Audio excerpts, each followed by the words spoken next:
Logic is a theory which studies inferences and reasoning. That is how we draw conclusions from some premises. But it's not a theory about how we do it in practice, which would be like psychology, but it's a normative theory which aims at explaining how we should make inferences. And so the basic aim of logicians was to tell the difference between what's a correct reasoning and what's an incorrect reasoning. Okay, and so this all started a very long time ago with the Greek philosophers, namely Aristotle as well as the Stoics, and their first attempt at building up a logical theory were meant to address various fallacies that were put forward by other philosophers, and also various paradoxes, like the famous liar paradox, which says, well, you have this guy which is from Crete, and he says that all people from Crete lie, and so if you try to tell whether he's telling the truth or not, you're stuck in some sort of circle. So that's how logic started, and then it's sort of born again much later in the 19th century when Frege, so the German-speaking philosopher, tried to address some questions by Kant about the status of mathematics. And in order to address this question, he thought we had to start logic all over again, and he made it into a formal discipline because he was a mathematician by training, and he had this formal or mathematical approach to logic. And then logic grew up as a field, which is currently studied both by mathematicians, also nowadays computer scientists, as well as philosophers. Okay. And so philosophy of logic, well, that can mean two kinds of things. It can be a sort of epistemology or philosophy of science as applied to logic, that is what kind of questions about knowledge are specific to logic as a discipline.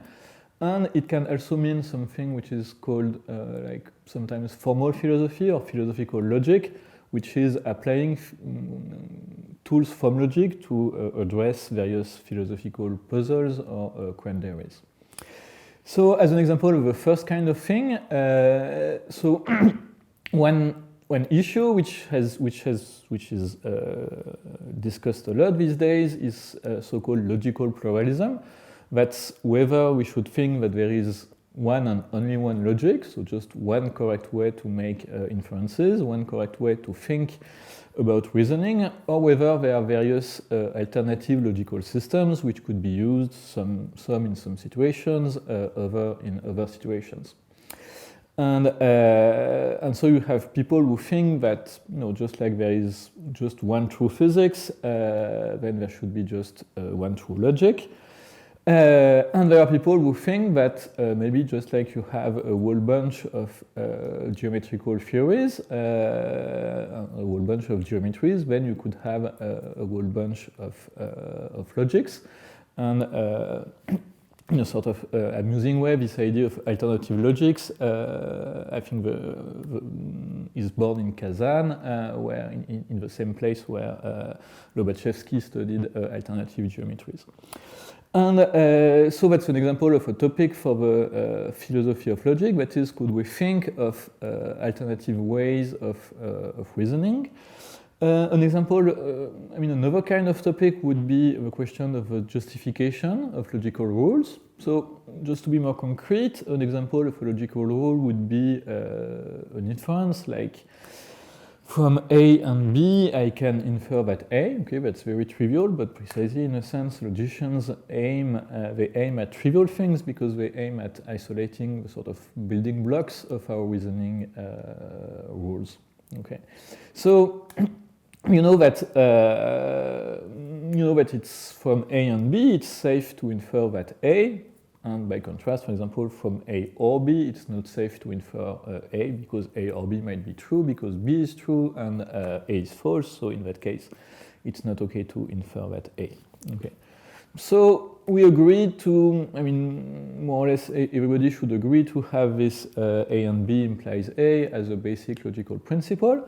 And then the question is, how could you justify it? That is, which kind of indication do we have for this? And that's typically a question for philosophers, because like logicians, they would go on developing the logical system, but usually philosophers, they want to stop and think about it. So we're going to ask, but why is this a logical rule? Why is it valid? Why should we reason along this kind of norm? Okay. So one way you could try to answer the question is a very simple way, is to say that, well, it's because what conjunction means, what and means. So you would say, oh, well, conjunction is true, like it's windy and it's raining, if and only if both sub-sentences are true. Okay, so that's true that it's windy and it's raining, if and only if on the one hand it's windy and on the other hand it's raining.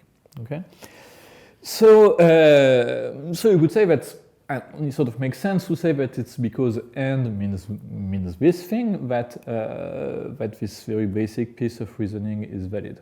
Okay, so then how would the explanation go? You would say, oh, then if A and B is true, it means by definition of conjunction that A is true on the one hand and B is true on the other hand. So I can infer that A is true. Okay, and that would be the justification for that inference rule. But the problem is that when I just gave you that justification, I used this very piece of rule. Okay, why? Because when I gave you this justification, I said, oh, well, then A is true and B is true, so in particular, A is true. Okay, but this is the exact form of reasoning that we are interested in justifying. So the problem is that the justification I just gave you is completely circular. Okay, because in order to explain you why this is a valid inference rule, I use that rule, and of course it's vicious to justify something by appealing to that very thing. Okay, so what does it mean? Are we stuck? Does it mean that we should not aim at justifying logical laws, or does it mean that there are other ways of justifying them? Or should we be skeptical about laws of logic and so on? So this is a typical question for philosophy of logic.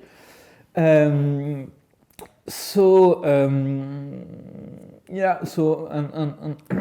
there have been various attempts by philosophers. So some of them just bite the bullet, so to speak, and they say, well, this proves, I mean, this should not be a surprise because logical laws, they are the most basic principles. I mean, they are used in every theory. There's nothing more basic than logic within science. So there's no hope for a non-circular justification of logic, just because whenever you're going to provide evidence or to provide justification, you're going to use logic. So there's no way you could justify logic itself in a way which would not be circular. Okay, so that's a possible answer, which is sort of, well, you know, we cannot do anything, so we should be happy with what we have, namely logical systems, and not look for some kind of absolute justifications. So that's one possible view you could have about this. Other philosophers, they have argued that, well, this is true, that if you think of justification in these absolute terms, then it cannot be provided. But maybe we are applying the wrong standards of justification for logical laws, and we have to pay more attention to how logicians work when they make up logical systems. Okay, so maybe there is some way of justifying, some standard of justification which is congenial to, say, logic or mathematics, and which is not the absolute kind of standard that we discussed just before, but which still makes sense. Okay, and here this idea has been spelled out in terms of what philosophers call a reflective equilibrium. So here the idea is that, well, we have rules that we accept. For example, we accept that if something implies another thing, and if the first thing is true, then the other thing should be true as well. So there are rules with which we are okay. And then we have some judgments about particular pieces of reasoning, like here, maybe this guy gave me a correct inference. I would say that this is correct, and here I sense that something went wrong. Okay, So we have two kinds of data, two kinds of evidence, so to speak. That is the kind of rules that we think are okay, and special cases of reasoning that we think are okay or are not okay.